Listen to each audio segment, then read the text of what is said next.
guys, it's Gone with the Gail here. I'm here doing my videos about my trip to Scotland. I'm sad that I didn't get them out sooner. I'm sorry about that. The day before I left for Scotland, my 17-year-old dog passed away very unexpectedly, and needless to say, I was pretty well traumatized by that. It kind of left a little bit of a funk over the beginning of my trip. The first several days we stayed in an older hotel, which I have pictures of here today, that the internet was really, really poor. I was able to upload a 30-second video, and I tried for a 3-minute video, and it never uploaded. I was at home before I got my video on trying Iron Brew, the national soda of Scotland, to upload, just because of the poor quality. After the first few days in Glasgow, we did move to Edinburgh, and there the internet was better, but like I said, I really wasn't in the mood to tour, say, 8 hours during the day and then come back to the hotel room and blog at night while I was making not really funeral arrangements, but final arrangements for my dear dog that passed away. And it took a little bit out of me. I enjoyed my trip. I loved the trip. I can't wait to go back. But yeah, I'm just now getting around to editing my videos and getting started. As you can see, I have many really neat things I got in Scotland behind me. I didn't, however, buy a lot of souvenirs simply because I'm an overpacker. Let's be honest. I overpacked. And there was a 50-pound weight limit on my suitcase. And on the way over, I had it at 43 pounds.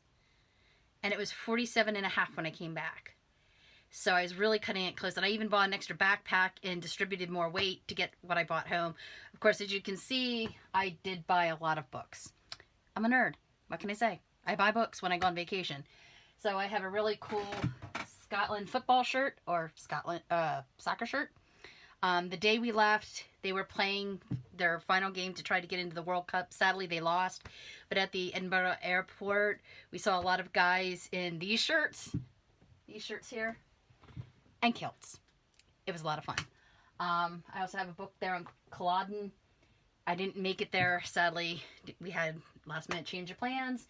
I did get to see the Bonnie Prince Charlie and the Jacobites exhibit at the National Museum of Scotland, which was amazing. It ended on November 2nd. I really wish if you had a chance to see it, you would have. It was just amazing. St. Giles Cathedral, Aberdour Castle, Rosslyn Chapel, where the ending of the Da Vinci Code takes place. Amazing place. Truly moving. It was one of the coolest things I've ever seen in my life.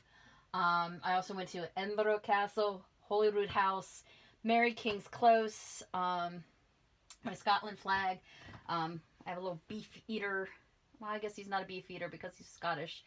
But a guard with a kilt. We did stop over in Dublin. That was a whole nother can of worms, and you'll see that in the final video for this trip. The disaster that happened in Dublin. The Dublin disaster. But overall, it was one of the most amazing trips of my life. Probably the best trip I've ever taken. I'd do it again in a heartbeat. I can't wait to get back. I'm going to go through my video here a little bit. I took a lot of stills, not much video, just because of time constraints where I was. Most of the time I was with other people, or we were on a professional tour. So in reference to him, I didn't want to just sit there and like tape him. That's not fair to him. But we really had a great time. I have tons of pictures. I'll tell you all about them as we go through. Like I said, I hope you enjoy this, and I'm sorry it took so long to get here, but here we go. This is me driving over to Orlando to catch our flight on Aer Lingus from Orlando to Dublin and then on to Glasgow. We chose to go Aer Lingus to Dublin because in Dublin's airport, the customs area is considered to be sovereign U.S. territory. Therefore, you only have to go through customs once instead of twice. That'll end up being the biggest problem we had the whole trip on the way home, but I'll get to that in the last video. The sunset in Orlando that night was amazing. Lots of colors. If I didn't believe in leprechauns before I left on an Irish airplane, I sure did once I got on it. The sodas were so tiny, and so were the pretzels. This Coke was actually manufactured in Ireland, and it really didn't taste like the Coke that's made here. I don't know what's exactly different. Maybe the sugar content. Due to my food allergies, I ended up with a vegetarian meal, which I didn't think I'd like since I'm not one who actually likes vegetables. But the meal was really good. The fruit was fresh, the salad was tasty, and whatever meal that was really good. I was actually very impressed with it. The last 4 hours of the flight was rather rough. We had to fly around Hurricane Maria. So once we got out off of the coast of North America and kind of made that right turn towards Ireland, it was like riding a roller coaster that didn't stop for 4 hours. Sadly, a little girl across the aisle from me was sick all night. It was just crazy. It was just up and down all night long. But then, after not sleeping all night, I got to see this. It was the first sight I got to see as the sun came up. It was beautiful. It's probably one of the most beautiful sunrises I've ever seen from an airplane. Here's the far southwestern tip of Ireland. It was the first land we'd seen that morning. It was stunning. Here's Dublin's airport. We had a short layover here, and then we took a bus out to the middle of the tarmac, about a half a mile away from the terminal, to board the plane. This is the plane we took. As you can see, there's no rollway steps or anything. It was the side of the plane flipped down with steps built in, and you climbed into the back of the plane. We had thought we were getting really clever getting seats in the front. Turns out that's as far away from the door as you can get. Here's some sights from overhead from the plane from Dublin to Glasgow.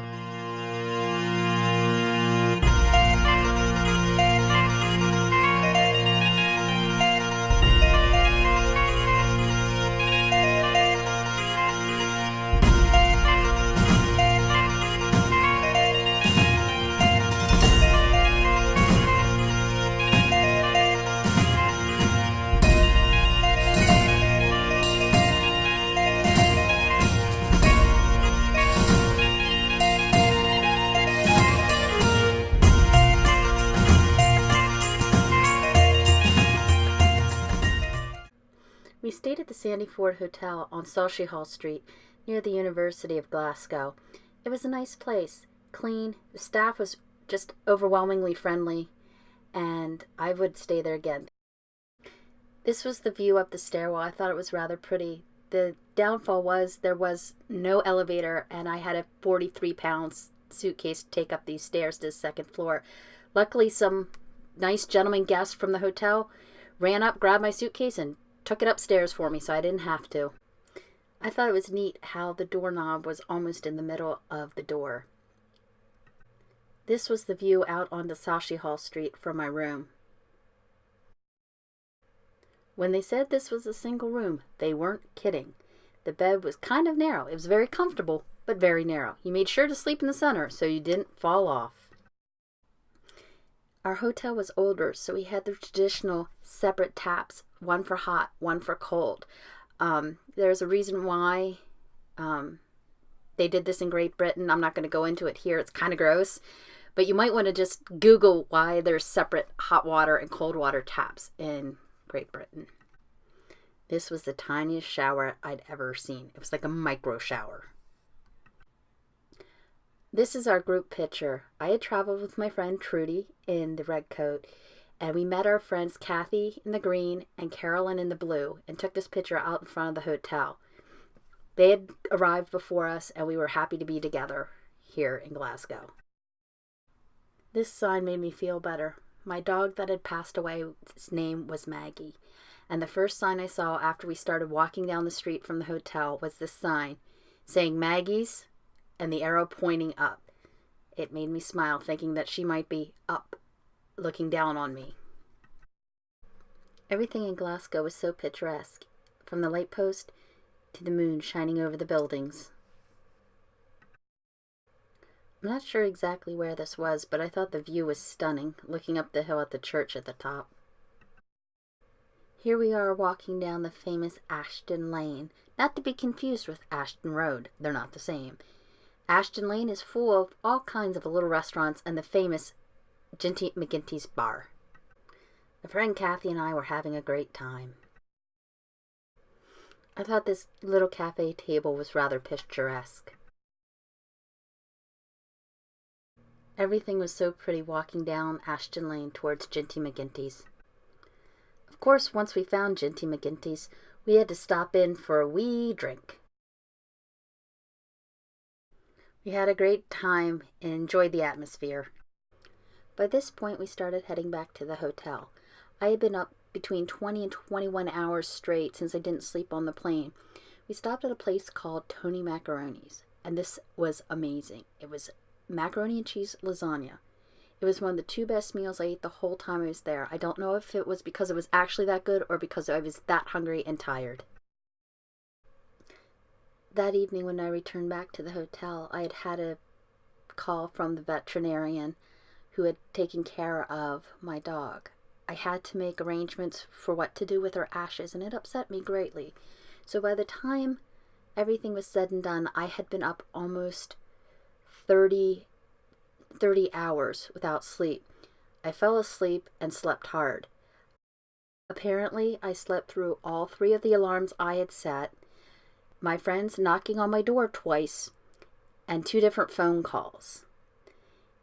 What did finally wake me up about 9:30 in the morning was a wedding going on across the street.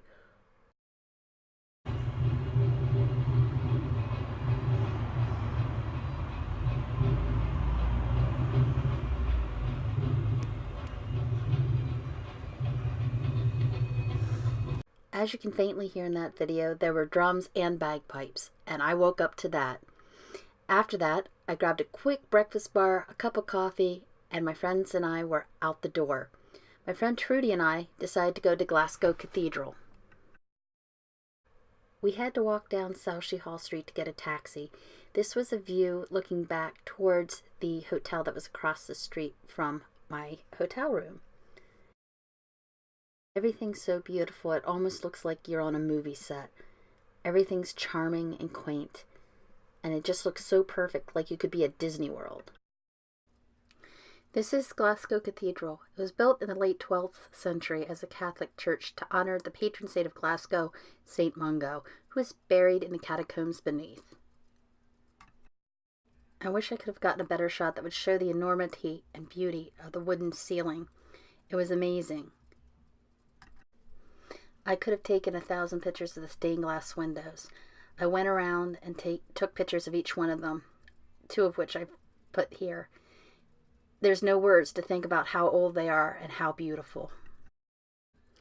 The Glasgow Necropolis is a large cemetery situated behind the cathedral. Over 50,000 people are buried in this cemetery. Not every grave has a stone, but the view from the top is amazing. These pictures do not truly show you how tall that hill really is. It was very daunting for someone just recovering from foot surgery, but I did it and was rewarded with one of the most beautiful views I've ever seen.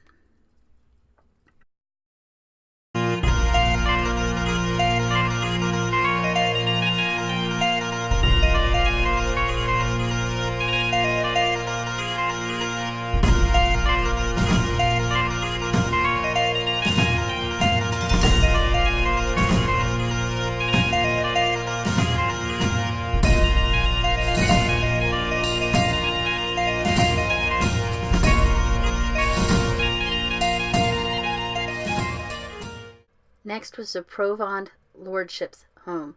It's the oldest home in Glasgow. It was built in 1471 and still stands today. It's a free tour, and it's really unique to see how tiny the steps were, how worn the stone is. It's just an amazing building to think that it's that old and still stands today in such good condition. This is Glasgow City Hall in George's Square. You never know what you might find going on here. In the morning there was a 5K run, and by the time we got there, there was a bagpiper, that was playing flaving bagpipes.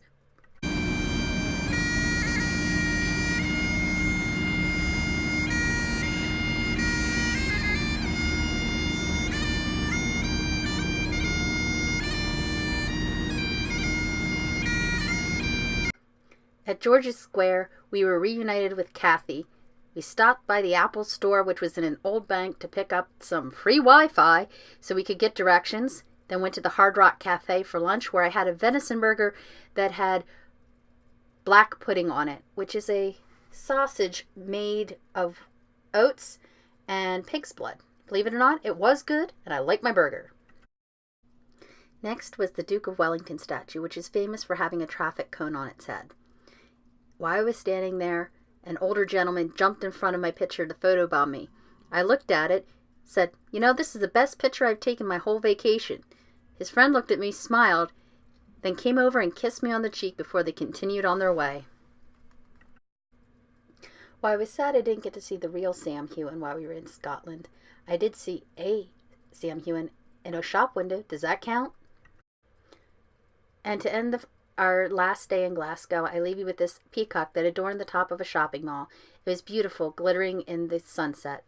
I hope you enjoyed the first day and a half, 2 days I had in Scotland. I will have the videos up soon with the rest of my trip, including stops in Stirling, Falkirk, Edinburgh, and as the other places I had mentioned that I had been, Rosslyn Chapel, Edinburgh, Holyrood House, Edinburgh Castle, Mary King's Close, Aberdour Castle, and many other places. So stay tuned, and if you liked what you saw, hit the subscribe button, and be sure to like the video. Thanks!